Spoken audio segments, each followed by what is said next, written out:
That's the sign which is at the crossroads at where I live originally. My name is Bernard Dunn. I came to Dundalk in 1979 when I married Esther, who taught down in Coláiste, the Christian Brothers School. Hi, I'm Paddy Breen from Dundalk, and I've been involved with Dundalk Theatre Workshop for the last 7 years. For many years I've been involved with Dundalk Theatre Workshop, starting off doing skits and comic stuff and making sets, and then did a bit of acting with them as well as making sets, and then graduated into directing a couple of plays for Dundalk Theatre Workshop, again making sets with Tony Rice. How did I get involved in the performing arts? My father was very much into singing. Sang in the local choir when he was 7 or 8 years old for the Eucharistic Congress, which I think was in 1932, and he stopped singing on the Sunday, one Sunday before he died. I was interested in singing, not that I'm a great singer, but I got involved with Black Rock Musical Society. First time we did The Mikado. Bernie Baldwin directed The Mikado, and I loved it. It was great fun, really good fun. I got involved, did a couple of shows with them, then I did a couple of shows with the Dundalk Musical Society. Carousel, Merry Widow, all that kind of thing with them, and then I graduated into comic stuff because I got it. The first role I ever got was the part of Negus in the Merry Widow. He was the ambassador's factotum. Bernie Baldwin gave me the part, a great part, a small little part but very funny part, and I liked that as well. And then I got him. Stephen Burns and Matt Murphy were involved in Black Rock Musical Society in various guises, and I got to know them and got involved with them doing one act and skits and the Maytime Festival, all that pub drama, all that kind of thing. So I had an interest in that all along, and I got involved with the Dundalk Theatre Workshop then, mainly in the beginning making sets, because I am now a retired woodwork teacher. And over the last number of years I have been making sets and directing as well. I got involved with the set thing, and we were out on the circuit, the amateur drama circuit. The first time we went back out was with the Frank McGuinness play Someone to Watch Over Me, which we did the year before we went out on the circuit, and we toured to America and Australia with it. In America we did it in a place in Benton Harbor, St. Joe in Michigan, in the Mendel Centre, and we did it on a Saturday evening at 4 o'clock on a Saturday evening in front of 3,000 people.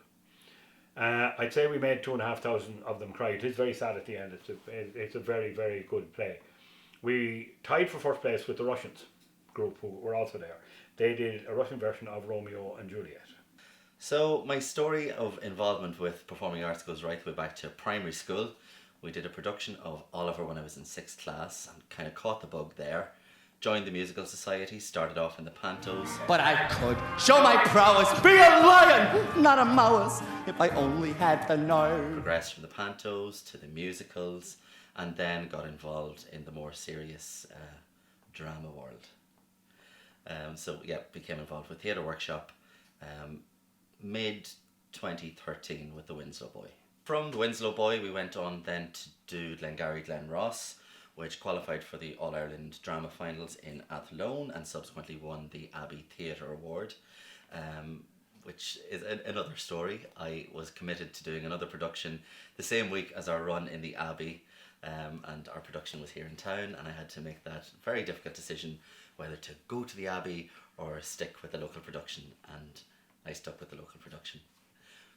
Rightly or wrongly, I slept very well that night after I made that decision. So from there we went on to do The Importance of Being Earnest, and from there I landed my first professional acting gig with Catastrophe Theatre Company. We had a residency for a number of nights in the Smock Alley Theatre in Dublin, and we toured nationwide with our murder mystery, The Night Before Murder. I managed to get a whiskey barrel, which I have completely restored. Oak whiskey barrel, and I'm just allowing it to dry completely. I'm going to get another one to match it. I'm going to cover the top of it, put flowers in it next year that'll fall out over the edges, down over it, and put them in the garden. COVID has really, it's gone into all professional theatre, amateur theatre, all plays, all, you know. It affected us personally in Dundalk Theatre Workshop by the fact that on the 12th of March, we were in Charleville in North Cork to do Tom Kapinski's duet for one with Tim Hearn and Gabriel Toomey. All done, all set up, everything ready. 10 to 5 in the evening, I'm sitting in the adjudicator's chair looking at the set to make sure the lighting is right and I'm happy with it, when my phone bleeped.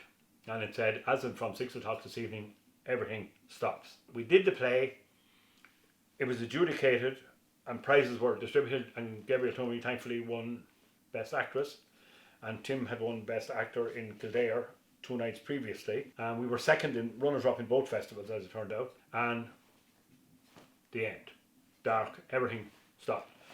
It seems like 10 years since that happened. It's a pity, but everyone was in the same boat as us. Unfortunately, for next year, all the festivals and drama groups have had to cancel it. There's nothing happening next year either. In terms of the impact of COVID this year on my life, it has been pretty dramatic in terms of the amount of time I now spend at home, because prior to this I was lucky maybe if I spent one evening in my own home. I'm involved with various different groups here in town. I'd normally be out rehearsing Monday, Tuesday, Wednesday, Thursday for something or other. Myself and Bernard have that in common, at least, that we've been in bed with most drama groups. Never at the same time. It would need to be quite a sturdy bed to hold myself and Bernard at the one time. But yeah, I'm home every night of the week. There's nothing else that can fill that void as far as I'm concerned. I've invested my time in reading more plays and really thinking about when this is all over to be ready to hit the ground running. And I suppose in that respect I'm quite excited about what I hope will be a cultural renaissance or explosion when we do finally make our way out of this, because any of my peers and contemporaries that I've been talking to locally are just really dying to do stuff and dying to get back on the boards again. You never give her anything. Anything? I'll give her everything. I'll give her the greatest gift any human being gives to another: life. We have a beautiful theatre there in An Tain Arts Centre, and we're just dying to utilise it to its full potential. And it's been so tough for us. Those of us in the amateur world, it's different because it's not our bread and butter. It's our hobby, but it's different in terms of one thing keeps your bank balance topped up, and the other thing, from my perspective, keeps that that cup that you need filled up when you go to work or when you go anywhere else in life. The theatre is what keeps that cup topped up for me. My experience of the started with what people have referred to as the Venerable Town Hall. When I started first with Dundalk Music Society, we used to go into the Town Hall where Joey Hardy, God be good to Joe, would be making sets, and Joe Eaton and various Tony Rice and various people in sets would be going up and down and swinging in and out and that kind of thing. Harry Lee, front of house, all that kind of thing. To then it became the Tawn at the Town Hall, and then it became a privately run An Tain. And I suppose the big difference is that it moved from a place where you did plays and musicals, and it's now the Tain Arts Centre. And there's a whole lots of other things going on all the time. But the sound system, the lighting system, professionally way it's run, no looking after tickets, booking office, all that kind of thing, that's a big help. My relationship with An Tain Arts Centre, I mean, goes back to the late 90s, when at that time we referred to it as the Town Hall, and it has, my relationship has grown much closer over the years as An Tain Arts Centre has evolved. People locally have developed a greater awareness of all the different forms and strands of the arts that are all housed in the Town Hall.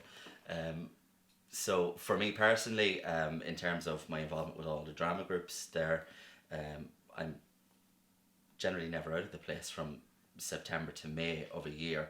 But also in my working career, I work for Rehab Care here in Dundalk, and our drama group Encore Productions are the current theatre company in residence, who, as far as I know, are the only theatre company in Ireland with intellectual disabilities who are a theatre company in residence. I also work with the artist Rachel Tinniswood, who's part of the Bridge Street Studios. So, I mean, there's so much going on in An Tain Arts Centre all the time in a normal year, in terms of, prior to it becoming An Tain Arts Centre, we didn't have that whole one-stop experience, culture experience, where you could go to and watch a movie in the afternoon, take a little trip downstairs to the basement gallery and have a look at an exhibition, and maybe pop off somewhere for a coffee, and then it's 7:30, it's time to go and see a show. So really, in normal times, and when we get back to pre-COVID times, looking forward to spending a full day there. Some people say that I'm like the Irish Sheriff.